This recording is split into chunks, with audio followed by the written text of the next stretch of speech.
Olá pessoal, tudo bem? O meu nome é Jéssica e este é o Dia de Livro.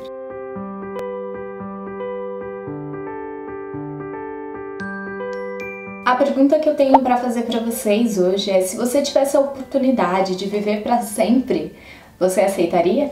Eu vim conversar hoje com vocês sobre o livro A Fonte Secreta, da Natalie Babbitt. Esse livro é da editora Attica e a tradução foi feita por Gildehard Feist. Esse livro é uma história de 1975, ela já foi até feita uma produção, audiovisual, um filme dele, e eu tava muito ansiosa para conversar com vocês, então antes de qualquer coisa eu já vou avisar que terá spoilers aqui, porque eu quero fazer uma mini comparação ali com o filme, alguns pontos que eu acho que foram melhorados na adaptação e o quanto essa história ela envolve, pelo menos pra mim, não só o livro em si, mas uma experiência maior por conta do meu passado, das minhas expectativas com esse livro, do que eu já fui esperando quando eu peguei esse livro aqui na caixa, onde eu comprei 100 livros no sebo, em que cada livro saiu por R$ 1,36. Se por acaso você ainda não viu esse vídeo, eu vou deixar aqui no cards para você acompanhar. Antes da gente começar a conversar, você já se inscreve aqui no canal, deixa aquele joinha porque é muito importante, ativa o sininho para não perder as novidades e, se puder e quiser, compre com o meu link da Amazon. Qualquer livro que você compre lá com o meu link, você vai ajudar o canal, tá bom? Então, do que se trata essa história de Fonte Secreta? É um livro bem curtinho, né? Ele tem cerca de 120 páginas. E o primeiro contato que eu tive com essa história foi a adaptação. Eu era bem jovem, eu tinha por volta de uns 15, 14 anos, e eu lembro de assistir esse filme e aquilo ficar muito marcado na minha mente e eu nunca mais ver essa adaptação. Eu não sabia a princípio que esse filme havia sido inspirado, nessa história desse livro, e eu lembrava hoje, na vida adulta, aos 30 anos, partes do filme e não sabia o contexto geral da história para poder pesquisar e saber de onde ele veio. Então, como eu disse, quando eu estava fazendo a abertura da caixa, e eu me deparei com esse livro e li a sinopse, automaticamente me veio a lembrança do filme e eu passei esse livro na frente de todos para eu poder lê-lo e assistir novamente ao filme, porque finalmente, por conta do livro, eu consegui encontrar o filme, tá bom? Essa história aqui vai contar um pouquinho sobre a família Tuck e a Winifred, que aqui a gente vai chamar só como Winnie, porque eu não consigo ficar falando o nome dela o tempo todo, porque é muito difícil. É o Winnie Foster, tá bom? A Winnie é uma garota de 10 anos de idade que fica presa dentro de casa. A família dela é a família mais rica da região. Eles moram bem afastados ali da cidade, ao lado de um bosque, e esse bosque é da família Foster. Então, apesar de eles terem várias propriedades, a Winnie é uma garota um pouco afastada e que não tem muito contato com as outras crianças, exatamente por conta desse status e também por conta das obrigações e das cobranças que tanto a mãe quanto a avó fazem com ela, Então a Winnie, ela fica ali dentro de casa e aquilo começa a sufocar os sentimentos que ela tem. Ela, em alguns momentos, ela vê um sapinho ali. Esse sapinho é bem interessante porque você acha que é só um detalhe que a autora coloca dentro da história, mas é ele que dá o desfecho quando a gente chega ao fim. Eu achei muito fofo a maneira com que a autora colocou, esse personagem, que a gente tem uma percepção de que ele seja insignificante, mas no final das contas ele é até que bem importante. Então a Winnie, um dia qualquer, depois de uma noite em que a avó dela escuta uma música e fala que são os doentes, ela decide na manhã seguinte, após ter conversado com um homem de terno amarelo, que é um homem bem estranho, ela decide acordar de manhã e ir para esse bosque. Em contrapartida, a família Tuck, a gente tem algumas cenas ali com eles bem pequenas, onde a gente vê a May Tuck e o Angus Tuck, que são o pai e a mãe da família. Eles moram próximo a esse bosque, mas numa casa bem mais afastada da cidade. Ali é descrito pra gente que o Angus é um homem muito triste, né? Muito retraído. A May, ela comenta, no dia seguinte os nossos filhos vão voltar, né? Vão vir nos visitar depois de 10 anos e eu vou lá encontrá-los. Então ela acaba que sai meio que de madrugada ali e se embrenha nesse bosque, nessa florestinha aí, pra encontrar os meninos, que são o Jess Tuck e o Miles Tuck. Então a gente percebe que a gente tem a Winnie e a gente tem essa família que estão embrenhando ali nesse bosque e que, claro, né, por coincidência do destino, acaba que a Winnie encontra o Jesse. O Jesse é o caçula da família, apesar de ele ser o caçula, ele tem 17 anos. E esse é um dos pontos que mais me incomodou dentro da história do livro, porque no filme a gente vê que isso é alterado, o que faz ficar mais apropriado. Então dentro do livro, a Winnie, quando ela vê o Jesse ali, porque ela tá meio escondida entre os arbustos, ela vê o Jesse bebendo da fonte, que é a fonte secreta, que é a fonte que faz com que a família Tuck viva para sempre. E ela não sabe disso naquele momento que ela está vendo o Jesse beber, mas ela começa a falar o quanto ela acha o Jesse bonito, que ela se apaixonou ali pelo Jesse. E assim, da perspectiva de uma criança de 10 anos se encantar com um rapaz mais velho, a gente fala ok, né, ainda assim é uma criança. Mas quando a gente tem uma contrapartida ali em que o Jesse, apesar, não acontece nada, tá, gente, mas a gente vê que o Jesse pede para que o Winnie beba da fonte para que ela fique com ele para sempre. Claro, ele pede para ela esperar chegar aos 17 anos para que assim eles dois possam viver para sempre juntos. Mas mesmo assim eu achei inapropriada a forma com que é colocado isso no livro, porque se você for pensar, não é um livro tão antigo, ele é de 1975, então eu acho que mesmo para a época não era nem um pouco adequado, e hoje em dia então é pior ainda. No filme isso foi modificado, então a Winnie é mais velha, ela tem praticamente a mesma idade do que o Jesse, ela deve ter uns 16 e ele 17 anos, então assim, fica adequado, e esse é um dos principais pontos que me fez gostar ainda mais do filme do que do livro, tá? Então, continuando na história, né, a Winnie, ela se depara ali com o Jesse, ela vê, e eles começam a ter um diálogo ali muito tranquilo. Ele acha que ela não viu ele beber da água, só que aí ela fala assim, ah, tô com sede, eu quero beber da água que você tá bebendo. E ele fala que ela não pode, e ela fala, bom, mas esse bosque é meu, eu vou beber da água. Eu vi você bebendo, eu quero beber, vi que não faz mal nem nada. E aí ele fica desesperado, então ele não fala nada, chega ali a mãe e o Miles, e eles simplesmente pegam a garota e levam embora essa garota, e sem falar nada pra ela.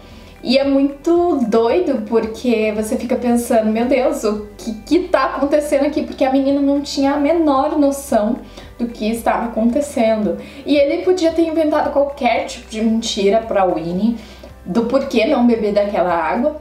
No primeiro momento ele tenta, né, falando que a água não é boa, tudo mais, mas ele poderia ter se esforçado do que simplesmente a família raptar a menina. E isso é meio engraçado, porque essa história ela acontece entre um dia e uma noite, praticamente. Então eles já levam o Winnie, já contam a verdade pra ela, ali próximo a um rio. E, óbvio, né, a gente, numa fábula ali, a gente tem um vilão, que é esse homem de terno amarelo, que vai escutar essa história e é o causador dos problemas, né? Então, assim, eles levam o Winnie pra casa depois que eles contam a verdade, pra ela conversar um pouco ali com o Angus, né, que é o pai da família, e pra que eles tenham um tempo de ter certeza de que a Winnie não contará a verdade pra outras pessoas e que ela vai ser fiel a eles, porque é muito perigoso e eles não querem que ninguém mais sofra o que eles sofreram na vida deles. É claro que o Homem de Terno Amarelo vai ser o grande causador de problemas, como eu falei agora há pouco. Eu não vou continuar a falar porque depois disso tem bastante coisa, ao mesmo tempo que é bem rápido o livro, como eu disse, ele é bem fluido. Outra coisa que eu gostei bastante na adaptação é que esse período em que a Winnie passa na casa dos Tuck, ele é maior, então é como se ela passasse ali realmente algumas semanas com a família. E é muito engraçado porque o filme ele consegue dar esse contexto do tempo, né? Porque a Winnie, enquanto ela vai contando a história ali pra gente, ela fala que os Tuck, eles não tinham pressa pra fazer nada, que eles davam tempo ao tempo. Então, se eles estavam com fome, eles iam lá comer, se eles começavam um trabalho, eles faziam ali com tempo, dedicação. E no primeiro momento ela não sabia, né, direito o porquê disso, mas quando ela descobre a verdade, isso no filme, tá, gente? Ela entende todo o contexto e quem conta pra ela é o Jess, a verdade. E no filme eles já estão completamente apaixonados quando ele conta isso pra ela. Essa é uma história, é um conto de fadas, é uma fábula, o que quer que seja. Eu acho que pra mim foi mais gostoso a experiência de ter encontrado esse livro dentro dessa caixa, ter encontrado, poder ter resgatado a minha ali infância / adolescência, ter podido ver esse filme de novo, porque eu jamais imaginaria que era um filme ali da Disney, que era um filme que eu poderia assistir novamente. Então, assim, foi muito gostosa essa experiência. Se alguém quiser assistir o filme, é Tuck Everlasting. Eu não consigo lembrar o nome da atriz, mas a atriz que faz a Winnie é a Rory, pra quem assistiu, né, ao seriado, né, das Rorys. Então, assim, foi uma experiência muito gostosa por conta disso, sabe? Mas é uma história, como eu disse pra vocês, muito simples, muito tranquila, que chega ali pra te passar uma mensagem mesmo de que a gente precisa valorizar o tempo, a gente precisa se dedicar às coisas específicas, né? Então, assim, quando a gente for comer, a gente realmente se dedicar àquela refeição. Quando a gente for viver alguma coisa, a gente literalmente viver aquele momento. E hoje é bem complexo isso, no mundo que a gente vive, cheio de tecnologia, né, cheio de coisas o tempo todo, e informações o tempo todo. É engraçado a gente conversar sobre isso, porque existe aquela história de que a primeira pessoa que teve o contato com o relógio não parava de olhar o relógio, e eu acho que hoje é um pouco da gente com o celular. Então, se a gente está com o celular na mão, a gente fica com aquela ansiedade de olhar o que está acontecendo, mesmo a gente tendo atualizado há 5 minutos atrás. E esse livro, ele fala do tempo, né, e do quanto tempo ele muda as coisas, e que talvez é melhor você ter um tempo reduzido e viver intensamente e viver realmente aqueles momentos, do que você viver a eternidade sem nenhum propósito, né? Apesar dessa família ela ter aprendido a lidar com a situação, não havia mais propósito para eles, porque o ciclo da vida tinha sido quebrado. Isso é muito retratado com Angus, que ele é dito aqui, ele é descrito como um personagem pessimista, mas na realidade ele não é pessimista, ele traz pra gente a verdade. E é engraçado que quando uma pessoa fala a verdade, por mais que isso doa um pouco, o quanto isso incomoda as outras pessoas, né? Então, assim, ele é um dos meus personagens favoritos, porque apesar dele gostar muito da Winnie e querer que ela seja uma amiga ali deles, ele prefere passar aquele momento de qualidade com a Winnie, né, como uma criança que foi à casa dele, que há tanto tempo não ia uma criança na casa da família, do que realmente pedir para que ela viva para sempre, né? E você pensar, olha, você pedir isso para uma criança que é cheia de fantasias, cheia de imaginação, o quanto isso é doido, né? É claro que não são todos da família que fizeram isso, foi o Jess que fez, e ele faz realmente porque ele também se sente sozinho, né? Então a gente tem esse contraponto, mas o quanto essas escolhas que a Winnie tem que fazer ali tão jovem, né, tão nova, elas influenciam, né, vão influenciar em toda a vida dela e podem impactar em toda a vida dela. Então acho que é por isso que hoje eu quis começar um pouquinho conversando com vocês sobre será que valeria a pena viver para sempre? Eu particularmente nunca tive essa vontade de viver para sempre. Eu acho que apesar do nosso tempo, né, como ser humano ser reduzido na Terra, a gente impacta muito no pequeno tempo que a gente está aqui, a gente faz muita coisa que talvez não seja o que seria cíclico dentro do natural do universo, né? Então eu não sinto a menor necessidade de viver para sempre, mas eu acho que a mensagem aqui que a Fonte Secreta deixa no fim das contas será que você está vivendo a sua vida realmente com a intensidade que você deveria viver? Será que você realmente está conseguindo perceber os momentos que você passa ou você simplesmente está passando por esses momentos? Então fica aqui um pouquinho do meu questionamento, desse bate-papo que eu queria fazer com vocês, desse livro, se vocês puderem, leiam. Como eu disse, é uma história simples, né? Uma história super tranquila, sem nada de plot twist, sem nada de coisas emocionantes que a gente vê no mundo do booktuber, do booktalk, enfim. Mas é uma leitura muito gostosa e que eu acho que é muito válida, sabe? A gente resgatar esses tipos de leitura e tentar tirar ali uma mensagem que seja bem legal e bem produtiva no final das contas, tá bom? Então eu acho que é isso, gente. Eu espero que vocês tenham gostado dessa resenha. Passem lá no meu Instagram, @diadilivro, com demudo. Eu sempre tô postando coisas novas lá. Essa semana acho que não vai ter muito conteúdo por conta de minha gastrite atacou um pouquinho, então eu ainda estou aqui em recuperação, mas me sigam lá, por favor, porque é muito importante o engajamento de vocês.